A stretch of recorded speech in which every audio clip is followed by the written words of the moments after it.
B-Series fans were not so keen about the new K20, but little did they know what a beast of an engine Honda had created back then. Its love and popularity do not weaken, and with constant aftermarket support, it surely isn't going anywhere. With the right parts, even economy K-Series models can be turned into true sleepers.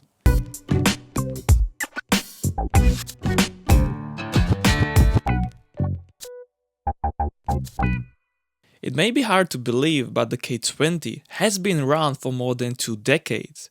Introduced in 2001, it was a replacement mainly for the older but beloved B engine besides the F and H series.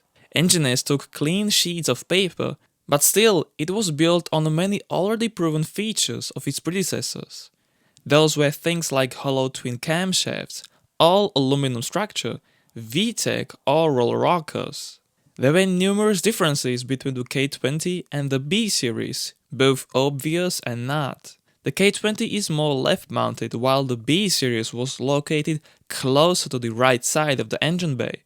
It was a clockwise turning engine with an intake at the front of the car and exhaust routed down around the firewall. A timing belt was left to the past, and with a coil and plug setup, it was a bit tidier under the hood.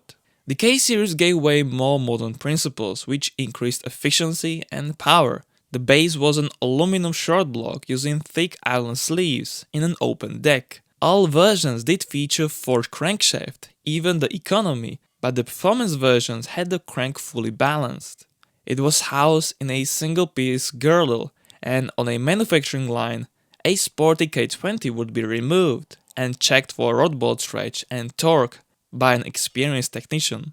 The bare block design may be the same for some versions, like a performance K20A2 and economy K20A3, but the A2 does have oil squirters. Pistons were cast of iron with high performance units having larger domes for higher compression.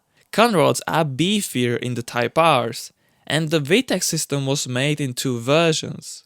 Economy engines had the ViTEC on the intake side only, opening one valve fully and the other one just slightly for a swirl effect and better fuel atomization. The performance variants had both valves opened the same way and on both sides, the intake and exhaust, with a hearable cam profile switchover. Alongside Meteor camshafts, this allowed for incredible airflow and a very wide rev range.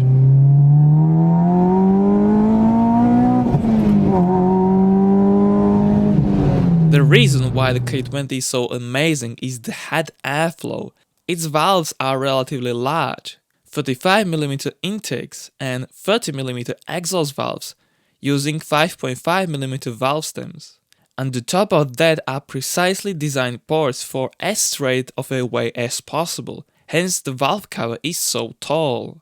The K20 requires a regular valve clearance maintenance every 24,000 miles, 39,000 kilometers. Most of the K engines were made in 2-liter or 2.4-liter variants, and so 2 nearly identical short blocks were made. The 2-liter uses a lower deck height of 212mm, and the 2.4-liter is slightly taller at 231.5mm. Overall, this has been an exceptionally strong engine.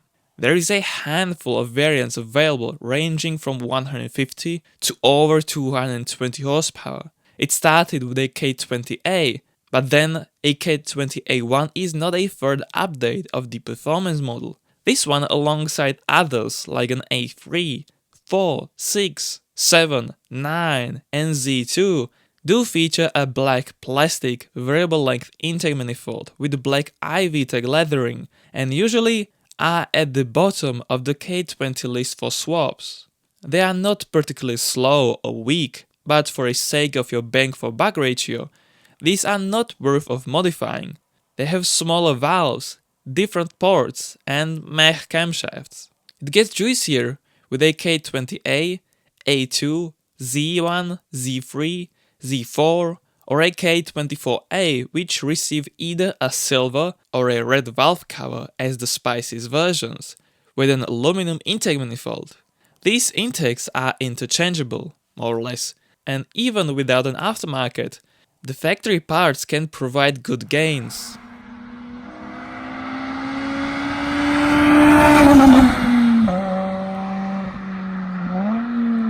One of the first versions made was the JDM K20a, made since 2001 in the Civic EP3 and Integra DC5 Type R.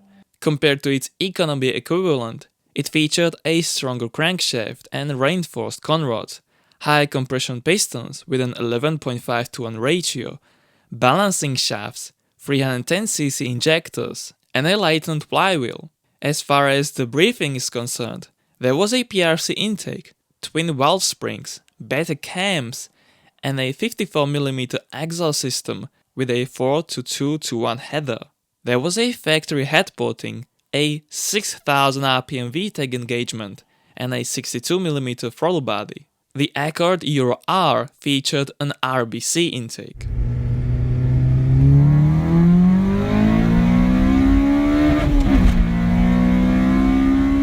From 2007 to 2011 in the Civic Type R FD2, a larger 64mm throttle body was installed alongside an 11.7:1 compression ratio, improved head ports with an RRC intake manifold, and a sooner VisioRacer trigger on RPM at 5800. The result was 221 horsepower and 250 Nm of torque, and an 8600 RPM limit.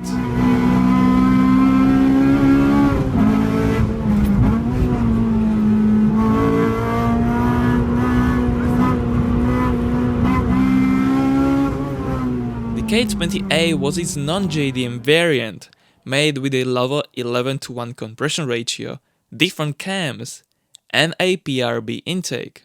Power was lower at 201 horsepower at 7400 RPM, hitting the rev limiter at 8250 RPM. There were same-size injectors, found in an European Civic Type R EP3, Acura RSX Type S, and an Australian New Zealand Integra Type R DC5.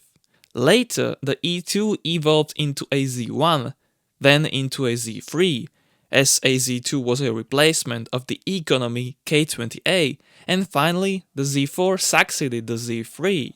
A lot of variations with major or minor differences.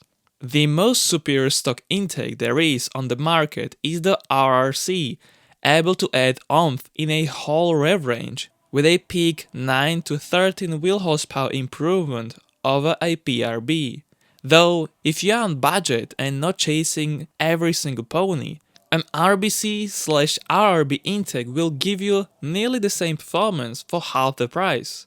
Most stock performance K20s make about 200 horsepower.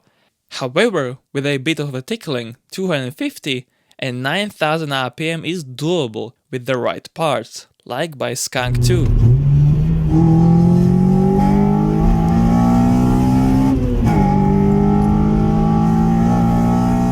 The 2-liter handles boost a bit better than the large unit. With just 0.5 bar of boost, power of 300 horsepower is achievable on the stock internals. Basic heads are more than enough for up to 850 horsepower, and some people say the whole motor is fine for up to 500 horsepower. You may be asking, what about the K24? A legitimate question, and a short answer is to get the K20 for better results. The longer version is that there is nothing wrong with the K24, its head simply does not flow as good as the 2 liters. There are some similarly powerful K20s, and it actually can be tuned for some nice figures, but it requires a performance K20 head to make the K24 a real beast.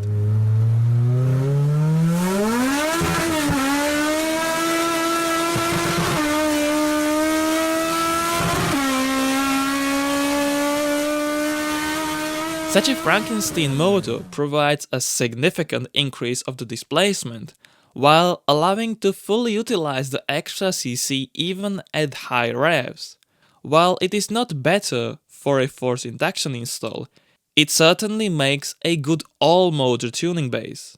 Wheel output of 300 horsepower is nothing uncommon to reach, and the craziest builds can go as far as 500 wheel horsepower. However, a K20A2/Z1 oil pump is required for a high-rev Frankenstein build. The K24 internals should hold reliably about 400 horses, for instance a K24A3 or A7 with an i-VTEC on the intake only may be considered economy but can handle 400 wheel horsepower. Not great for NA tuning, not that bad when boosted, especially with the A7's head-integrated exhaust manifold.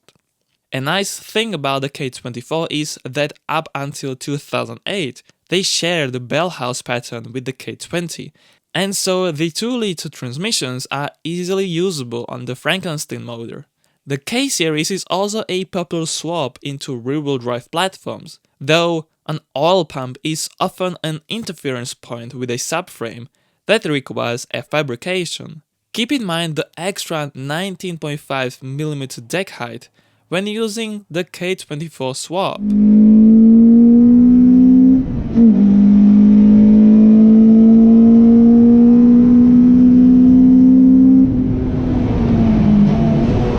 Trouble-wise, you are looking at an incredibly reliable engine that suffers from rather trivial problems. A knocking noise signs a required valve clearance adjustment.